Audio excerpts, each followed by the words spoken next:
So I got a few questions asking how they can attract someone like me. So thank you, so sweet. And that's easy. I know what I want, I know what I'm looking for. And so I love to think of the analogy of the iceberg.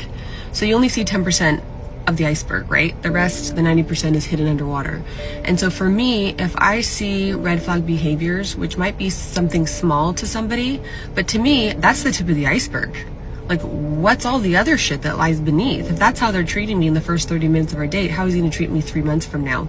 And I'm talking about red flags like doesn't open the door for me, walks in front of me and doesn't pull out the chair, and obviously doesn't pay for the meal, and maybe will even talk over me.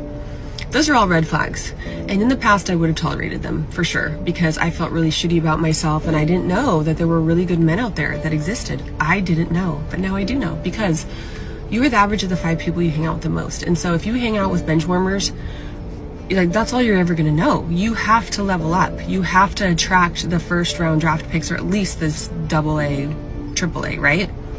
And so now I don't settle. I do not tolerate that type of behavior.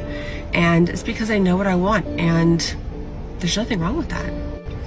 What I also look for is a man who leads with integrity and confidence, and he does not try too hard, and he leads with his worth, his gifts, who he is, not what he is, not his assets, not his resume, not his past accomplishments, none of that bullshit. He leads with who he is, and he is a man who is enough on his own. He doesn't need a woman to be complete.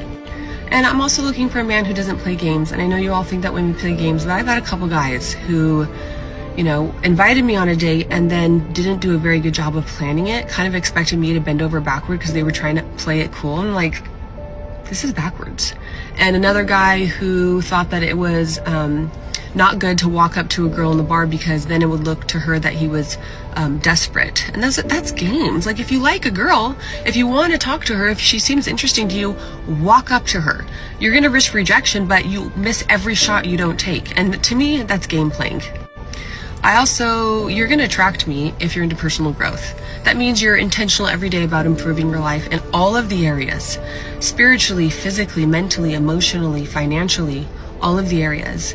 And I'm interested in somebody who can keep up with me energetically, who works out, who takes his health very seriously, who eats well most of the time, who is not excessive with alcohol, who doesn't do drugs, who will listen to audiobooks and podcasts about personal growth and motivation and encourage me with the same, right?